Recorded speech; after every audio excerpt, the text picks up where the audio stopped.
Nah, hari ini tidak jauh-jauh dari sakit juga, tapi sakitnya sifatnya sakit mental. Ya. Nah, kita nggak akan bicarai tentang yang tadi, yang katanya bipolar, depresi, dan seterusnya. Itu kan terlalu klinis ya. Tapi barangkali kita akan melihat gejala-gejala yang sifatnya sangat dekat dalam keseharian kita, yang tanpa kita sadari itu menjadi titik tolak yang menandai bahwa kita ada masalah dengan mentalitas kita. Karena bicara penyakit itu kan sebenarnya ada 3. Satu, ada namanya penyakit fisik. Ya, penyakit fisik ini paling gampang ditelaah ya, ditelisik itu paling gampang. Ya, ketika terganggu salah satu organ tubuh kita, dia tidak berfungsi dengan optimal, maka ada masalah tuh dengan fisik kita. Ya, kita sakit mata, ya matanya terganggu, kira-kira begitu kan? Kita pilek, pasti pernafasannya juga tidak normal, dan seterusnya. Ini yang paling sering kita jumpai, dan selama kemarin 2 minggu saya melihat begitu banyak warga yang datang ke rumah sakit. Nah, disitulah saya merasakan betapa sehat itu kenikmatan yang luar biasa.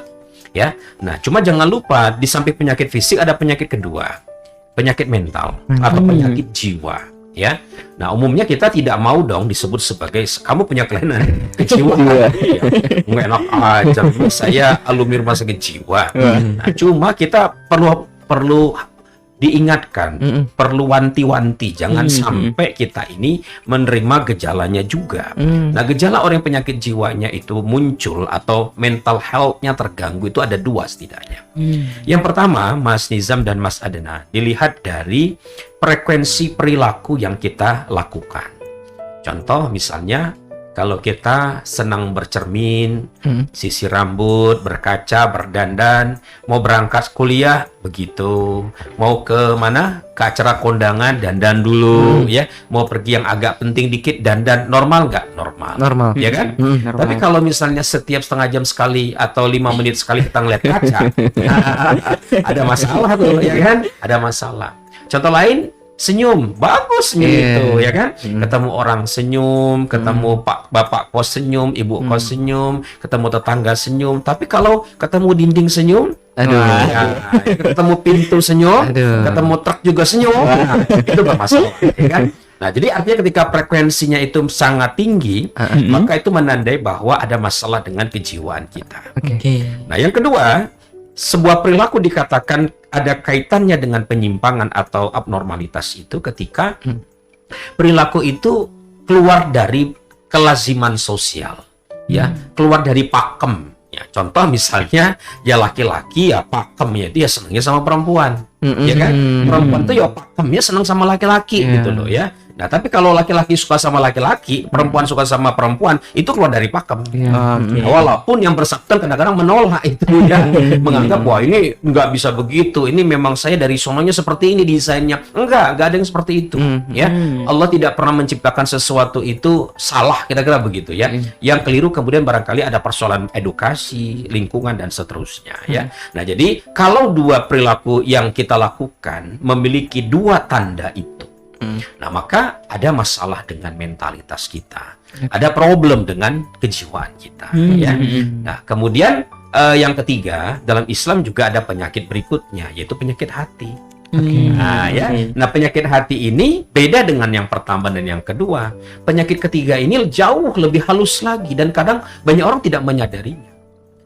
Tandanya apa? Tandanya ketika kita jauh bahkan melanggar syariat. Nah, sederhananya kita senang berbuat dosa, yang wajib kita tinggalkan, yang dilarang kita kerjain, ya kan?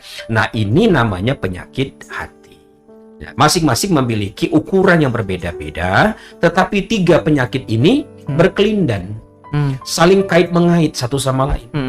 Bayangkan misalnya kita sakit terus-menerus, bertahun-tahun susah sembuh, berpengaruh nggak ke mental kita? Berpengaruh gak ke dalam hati kita? Jelas berpengaruh. Harapan hilang, seolah-olah Allah tidak sayang sama kita dan seterusnya, ya kan? Sebaliknya penyakit hati berpengaruh tidak? Contoh misalnya ketika kita dengki sama orang lain, ngaruh nggak? Ngaruh banget, ya kan? Ke mental. Iya, ke mental kita. Kita jadi orang yang sangat sensitif dengan keberhasilan orang lain. Kita ketawa ketika orang lain senang, ya. Kita susah ketika orang lain itu susah, gitu ya. Ini jelas berpengaruh ke mental kita. Dan itu akhirnya turun juga ke penyakit fisik kita, ya. Nah, jadi 3 penyakit ini itu saling kait-mengait, saling berkelindan. Cuma kadang kita tidak menyadari 3 penyakit itu. Nah, cuma dalam perbincangan kita malam kali ini, Mas Nizam dan Mas Adnan, kita fokusnya di yang kedua, ya, persoalan mentalitas.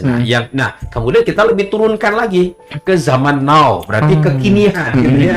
Nah, jadi kita tidak bicara abnormalitas yang kemudian begitu banyak yang setiap tahunnya selalu nambah penyakit mental itu, Mas. Ya, nah, tapi kita ambil hal-hal yang sifatnya dekat dalam keseharian kita, yang kita tanpa sadari sebenarnya itu bisa menjadi pintu masuk untuk kita menjadi pribadi yang mengalami masalah dengan mentalitas kita. Alhamdulillah masih bersama kami sahabat MK dalam program Memaknai Hari.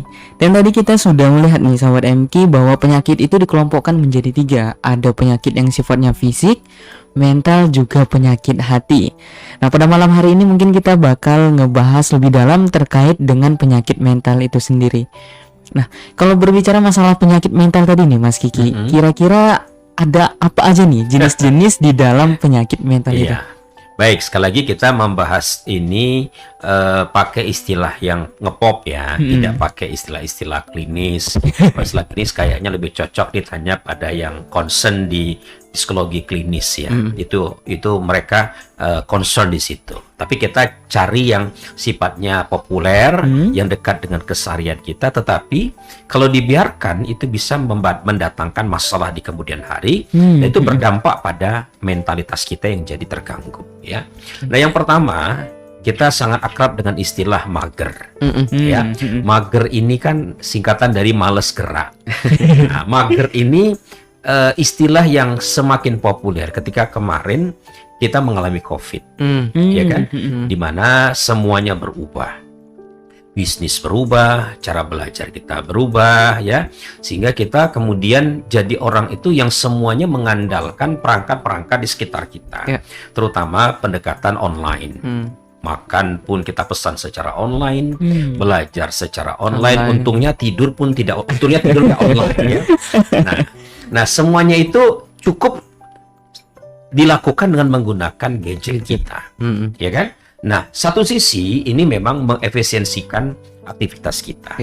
Tetapi kita lihat secara fisik misalnya, mager ini berdampak pada obesitas. Hari ini kita banyak lihat toh di kampus-kampus itu mahasiswa sekarang itu makmur-makmur.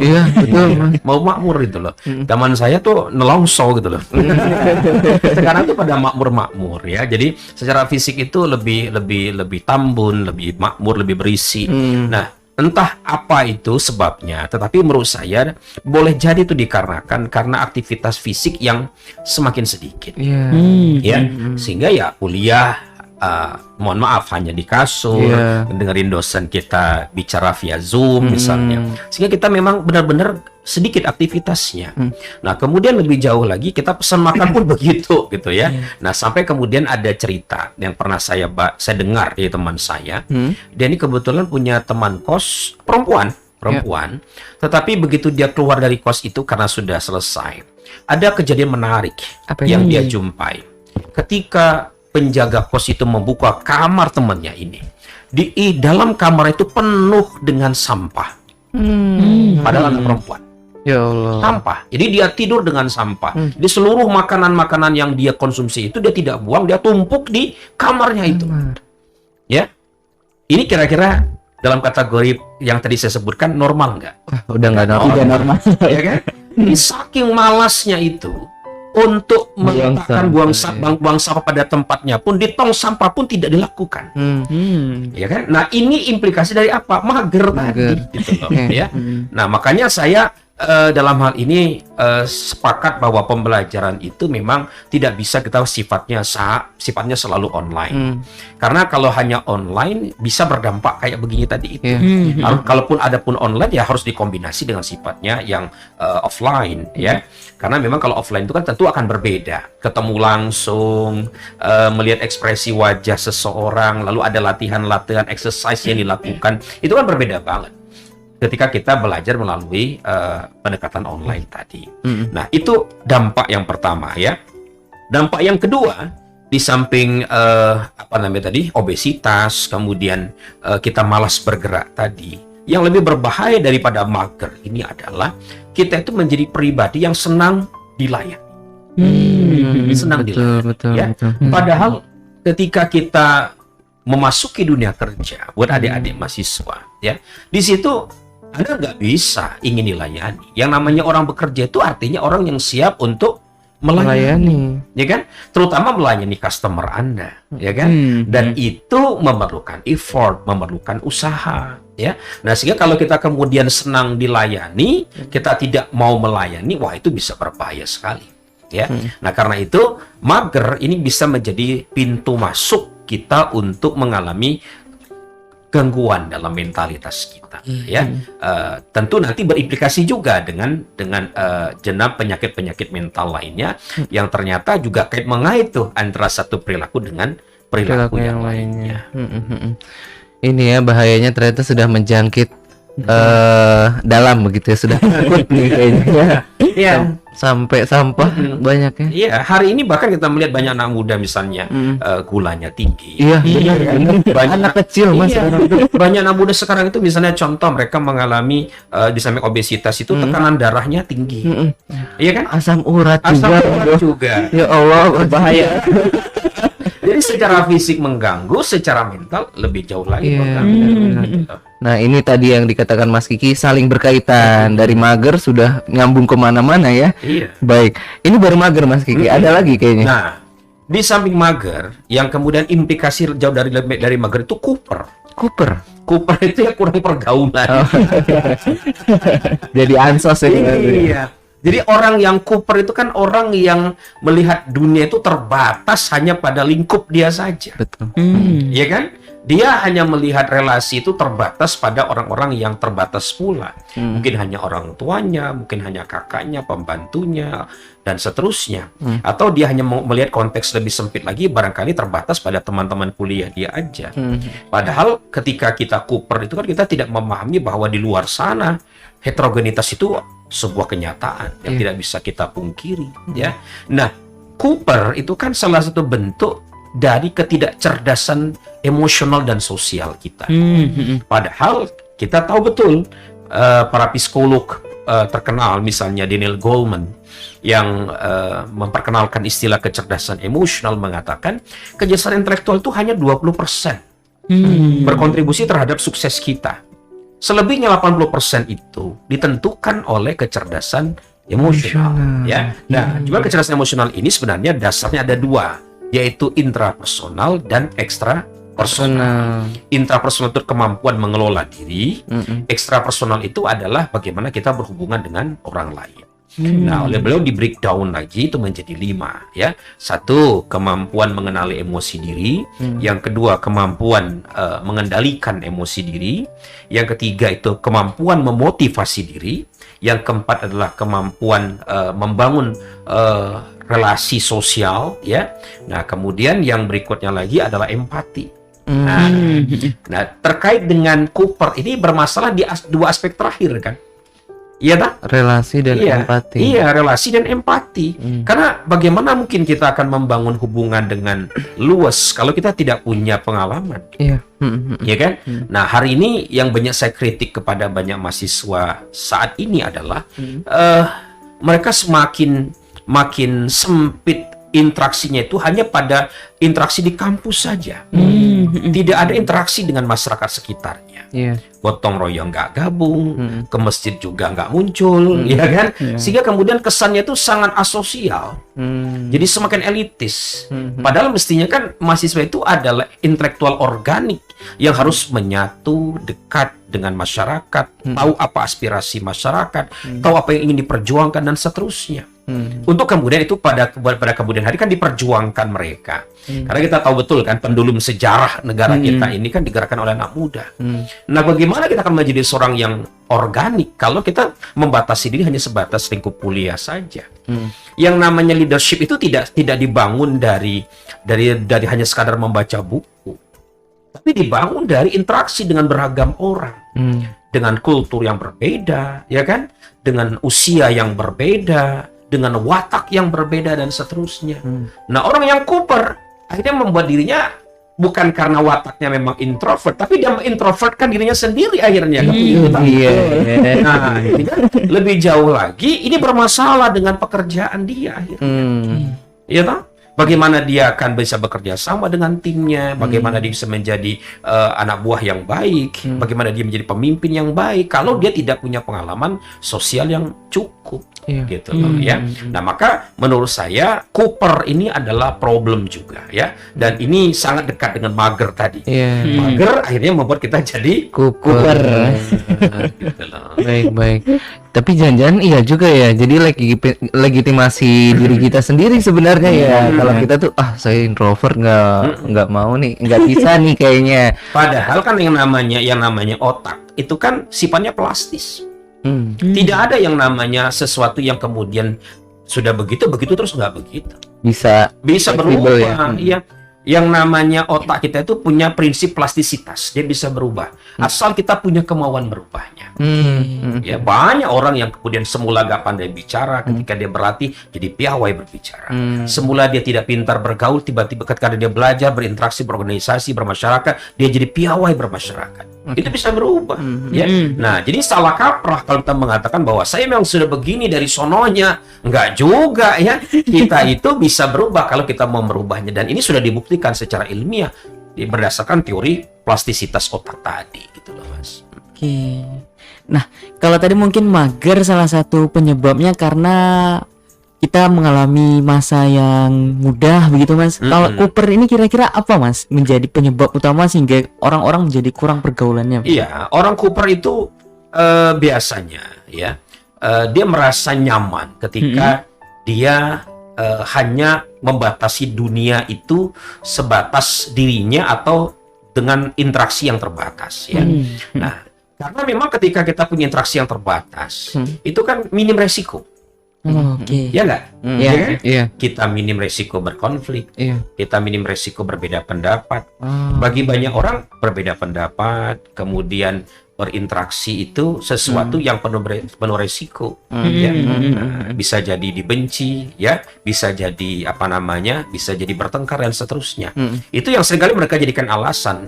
Kenapa akhirnya mereka berpikir ya udahlah urusan kamu. Betul. Nah, iya, oke, pada batas satu itu bisa dibenarkan. Tapi sekali lagi, ini kan membuat kita tidak bertumbuh menjadi pribadi lebih baik lagi. Gak mungkin dong orang kayak begini akan menjadi pemimpin masa depan kan? Iya, karena dia seperti kata dalam tempurung. Dia lihat dunia dia sebatas yang biasa dia berinteraksi. Ya.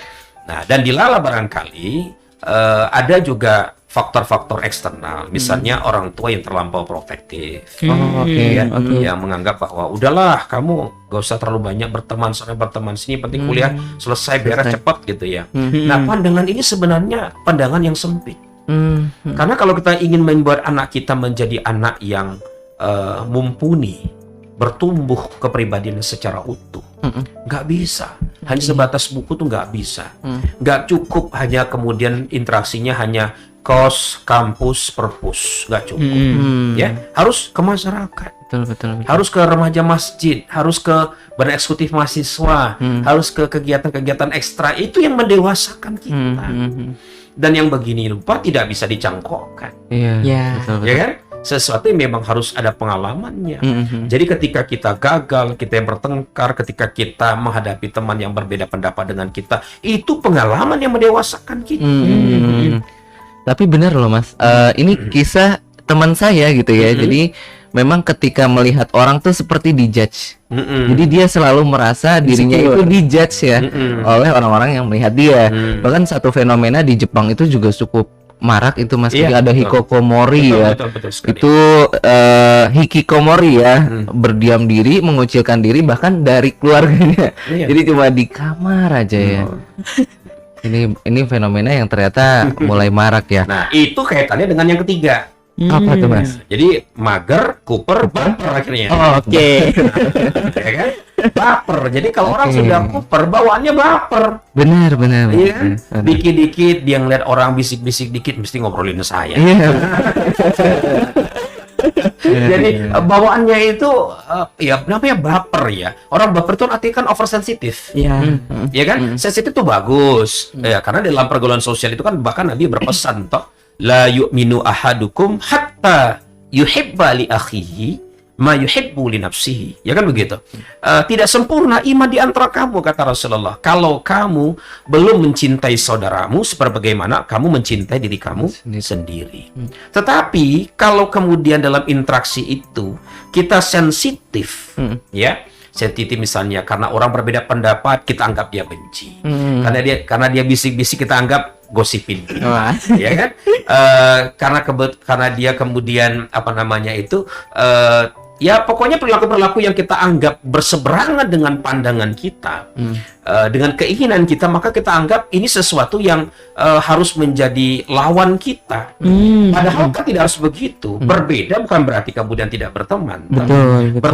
Berbeda pendapat itu justru apa namanya, membuat kita jadi punya banyak pandangan, punya banyak pilihan, ya kan? Kita tidak terjebak dalam keputusan yang sesat atau bahkan kemudian terlalu memuja satu keputusan, tidak melihat opsi-opsi yang lain, kan begitu. Nah, tetapi orang yang baper, ya dikit-dikit dikit-dikit marah, dikit-dikit ngambek, ya kan? Dikit-dikit curhat di media sosial, ya kan? Nah, ini kecenderungan yang menurut saya kekanak-kanakan gitu loh, ya. Benar. Dan itu tadi sangat erat kaitannya dengan Cooper tadi. Kurang bergaul gitu loh, ya. Nah, dulu saya menganggap bahwa ini barangkali hanya teori, tetapi ketika saya berinteraksi dengan banyak orang, ternyata ada yang kayak begitu. Ya. Jadi orang yang tidak siap berbeda pendapat, orang yang tidak siap untuk menghadapi kenyataan, tidak semua orang setuju dengan kita dan seterusnya, ya. Nah, maka baper, oversensitif, ya, atau tadi mudah tersinggung, mudah marah dan seterusnya, jelas itu mencerminkan bahwa betapa rendahnya kecerdasan emosional kita. Benar. Berarti justru itu malah membuat kita seolah-olah merasa bahwa kita paling benar begitu ya, Mas? Bisa jadi. Apa yang dikatakan orang menjadi sangat sensitif bagi kita ya? Iya, betul. Padahal misalnya cara orang bicara misalnya, cara orang bicara orang Jawa dengan orang Sumatera misalnya, dengan orang Timur, teman-teman kita dari Timur, pasti kan berbeda. Betul. Diksinya beda, ya kan? Intonasinya beda, kemudian barangkali tata krama mannernya juga beda. Nah, gimana kita akan memahami keragaman ini? Kalau kita kuper, ya kan? Kalau kita kuper dan akhirnya kita menganggap bahwa apa yang saya lakukan selama ini yang saya anggap benar. Padahal perbedaan-perbedaan yang tadi saya sebutkan itu adalah realitas yang tidak bisa kita pungkiri toh. Dan Allah sudah menyatakan begitu toh. Ya ayuhan nas inna khalaqnakum min zakarin aw unsa wa ja'alnakum syu'uban wa qabaila lita'arafu, ya kan? Nah, lita'arafu nggak mungkin tuh terbangun kalau kita tadi kuper ditambah baper gitu. Nah, makanya sekali lagi bahwa baper ini bukan berarti kita tidak menghargai perasaan orang lain. Tapi baper ini saya maknai sebagai terlalu sensitifnya kita terhadap sesuatu yang berseberangan, bertolak belakang dengan apa yang kita yakini, kita pahami selama ini. Ini makin kronis ya. Ini ada tambahannya lagi ya. Nah, akhirnya itu kita akhirnya terjebak pada yang keempat, caper. Cari perhatian, ya. Nah, ketika kita tersinggung dengan orang, kita kemudian buat status di Facebook, itu kan sebenarnya bagian dari istilahnya itu katarsis kita. Banyak loh, Mas. Iya, banyak banget. Iya. Misalnya orang kok dia dikandani kok ngeyel. Iya, betul. Dia buat status di Facebook seperti itu. Nah, itu kan sebenarnya bagian dari satu bentuk ekspresi ketidaksepakatan dia dengan situasi yang dihadapi. Di sisi lain itu bagian dari cara dia menyalurkan emosi yang tidak dia sukai, tapi di sisi lain juga itu bentuk dia mendapatkan dukungan. Iya, betul. Ya, cari perhatian dari orang lain karena dia tidak mendapatkannya lewat interaksi sosial dalam kehidupan nyata, makanya dia mencari cara untuk eksis di media sosial.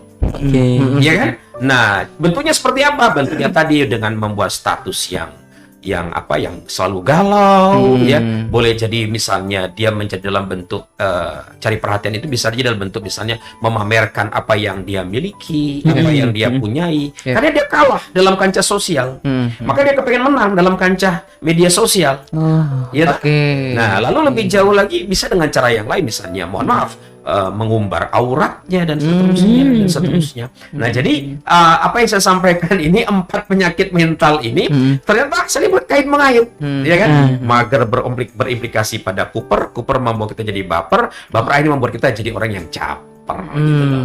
Nah, monggo silakan ditelaah sahabat MK, saya kira-kira gitu enggak gitu loh.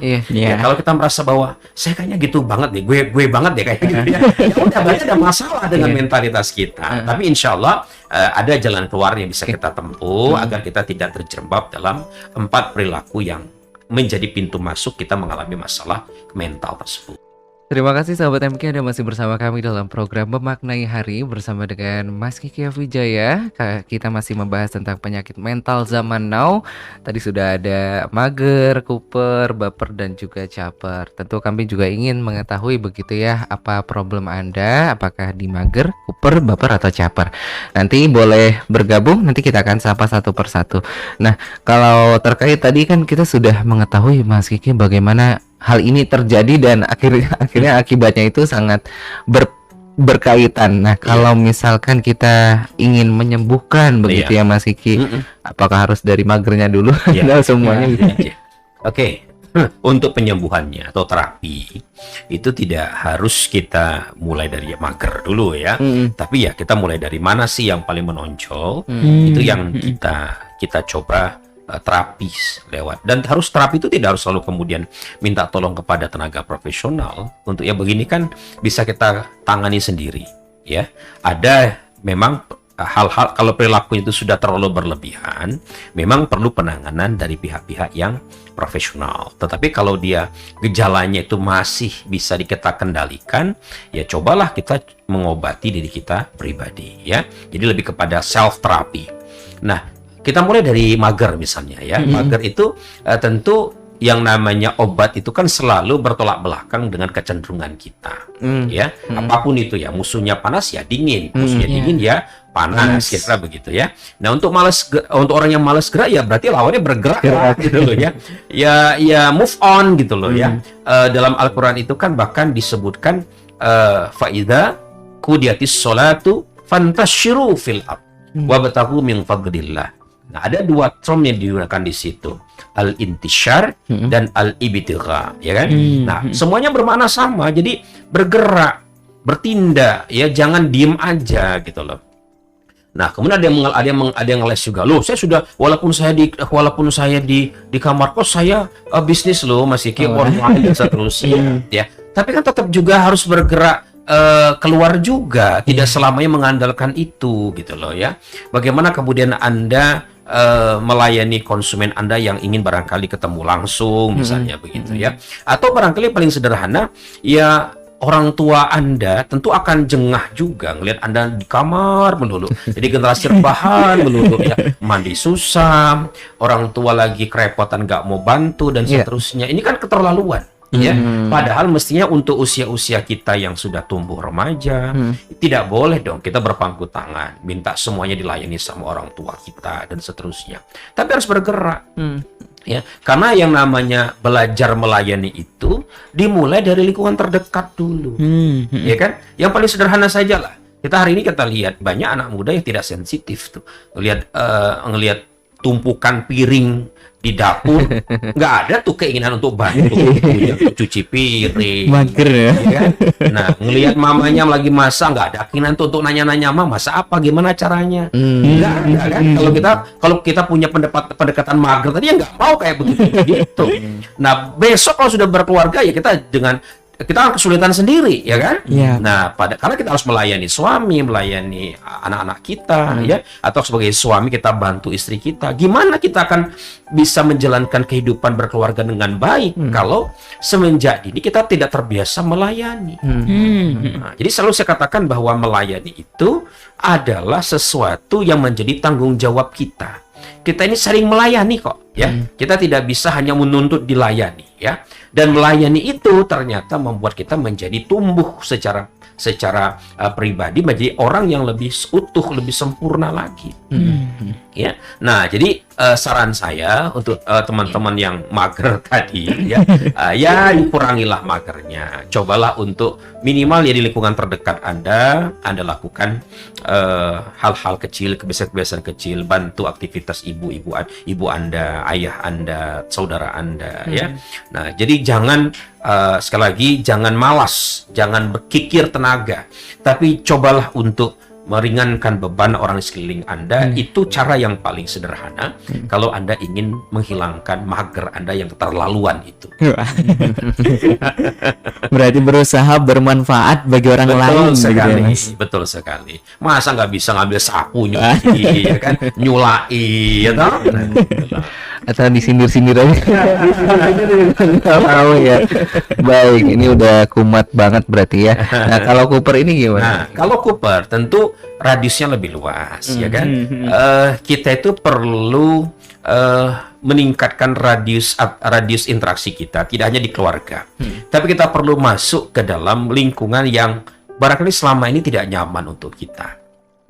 Ketika kita masuk ke, ya kalau di kampus yang paling gampang saya sarankan misalnya ke intrakampus dulu, ke BEM, himpunan mahasiswa, atau barangkali ke ekstra yang dekat dengan kesenangan kita. Itu bisa dari situ dulu, ya. Tapi saran saya tidak cukup di situ, karena kalau di kampus itu tetap terbatas, ya. Walaupun sudah memberikan pengalaman bahwa kita bertemu dengan orang yang berbeda, kecenderungannya berbeda, latar belakangnya dan seterusnya, tetapi menurut saya tetap ada keseragaman di situ, karena mereka masyarakat kampus, ya kan. Nah, maka perlu kita masuk ke dalam kehidupan sosial. Misalnya yang paling sederhana ya masuk ke remaja masjid, ikut gotong royong, ikut kegiatan poskamling, ya. Di situ kita akan tahu loh apa sih yang menjadi kegelisahan orang-orang yang ada di masyarakat itu. Bagaimana kehidupan orang-orang yang kehidupannya barangkali sangat susah, sangat sulit, ya. Dan itu menumbuhkan empati sosial kita. Ya, karena kalau kita tidak seperti itu tadi, kita tidak organik. Kita tidak bisa menangkap hati nurani masyarakat itu kayak apa gitu loh. Jadi ini khusus buat adik-adik mahasiswa yang barangkali kepengen jadi besok jadi anggota legislatif, pengen jadi pemimpin di pemerintahan dan seterusnya, ya. Itu harus seperti itu. Dan itu yang menurut saya mendewasakan kita luar biasa, ya. Saya pribadi misalnya begitu saya di masyarakat di Jawa, saya dengan kultur Sumatera ke Jawa, saya merasakan sangat berbeda. Ya, sangat berbeda. Bagaimana mannernya beda, bagaimana kemudian pola interaksinya sangat berbeda, ya, dan seterusnya. Dan itu ternyata lebih jauh lagi mengembangkan sisi kecerdasan sosial kita. Ya, gimana kita bisa belajar berbicara, bagaimana kita menyatakan pikiran dan pendapat kita, ya kan, dan seterusnya. Nah, jadi berinteraksi dalam lingkungan sosial di luar rumah itu saran yang sangat saya anjurkan bagi teman-teman, bagi adik-adik yang kepengen tidak jadi pribadi yang kuper. Ya. Juga penting juga menurut saya tambahkan satu lagi, kita juga memperluas wawasan kita, ya. Jadi jangan hanya belajar dari satu keilmuan saja. Ya, kita perlu belajar ilmu yang lain juga. Ya, karena kalau udah ke masyarakat itu kita belajar public speaking, belajar komunikasi, ya kan, belajar conflict management dan seterusnya. Dan itu menjadi alat yang memperkaya kita. Kalau kita kuper kan enggak. Ibarat kata kita hanya punya kemampuan menggunakan palu. Ya, semua realitas kita anggap jadi paku. Waduh. Padahal ketika ada masalah itu kan kita bisa menggunakan perkakas yang lain, ya kan? Ada obengnya, ada gergajinya dan seterusnya. Dan ini tidak mungkin kita lakukan kalau kita kuper tadi, ya. Ya, solusinya interaksi ya, komunikasi ya. Baik, kalau permasalahan baper ini gimana nih, Mas? Ya. Untuk baper agak berbeda, ya. Jadi baper ini lebih dalam, dibutuhkan kemampuan untuk mengelola, memanage emosi kita itu dengan lebih baik lagi, ya. Nah, jadi yang paling penting adalah kita ini jangan oversensitif, ya, terhadap hal-hal yang tidak sama dengan kita. Entah pandangannya berbeda, pendapatnya berbeda, keputusan berbeda. Kita tuh tidak boleh sensitif. Kita harus melihat bahwa yang namanya orang hidup dengan orang lain itu sesuatu yang pasti terjadi perbedaan. Nah, karena itu ketika ada perbedaan, jangan mudah marah, jangan mudah tersinggung. Ya. Nah, di situ diperlukan kemampuan manajemen emosi yang baik, terutama mengelola kemarahan. Ya. Nah, bicara kemarahan itu kan ada beberapa poin ya. Yang pertama, ya kita harus lihat dulu sumber dari emosi kemarahan kita itu apa ya. Nah, dalam konteks ini bisa jadi kan sumber masalahnya karena interaksi sosial tadi. Ya, perbedaan pendapat atau kemudian ada teman yang barangkali tidak setuju dengan kita dan seterusnya. Itu bisa menjadi semacam pemicu yang membuat kita jadi mudah tersinggung ya.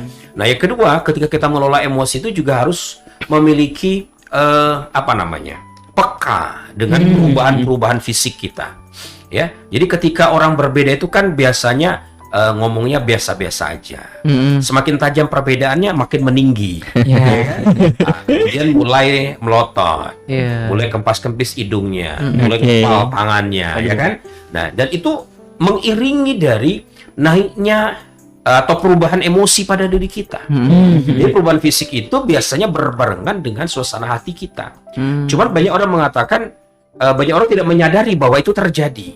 Nah, orang yang ingin menjadi pribadi yang cerdas mengelola emosi harus piawai memahami perubahan pada fisiknya dan pada titik mana dia merasa bisa mengendalikan atau tidak keadaan. Kalau dia merasa bahwa saya sudah tidak bisa mengendalikan keadaan itu, maka lebih baik dia mengambil keputusan untuk menghentikan pembicaraan tersebut, mundur ke belakang, mencoba melakukan cooling down, menata hati, menata omongan, menata keputusan kembali dan seterusnya. Ya, nah ini yang diperlukan menurut saya ketika kita ingin menjadi orang yang tidak baper.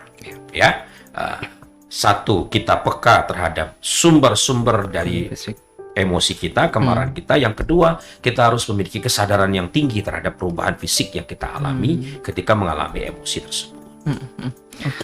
Baik. Kalau persoalan caper, nah ini dia. Kalau caper ini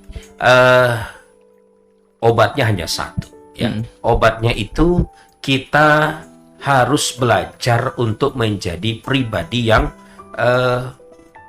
biasa-biasa aja.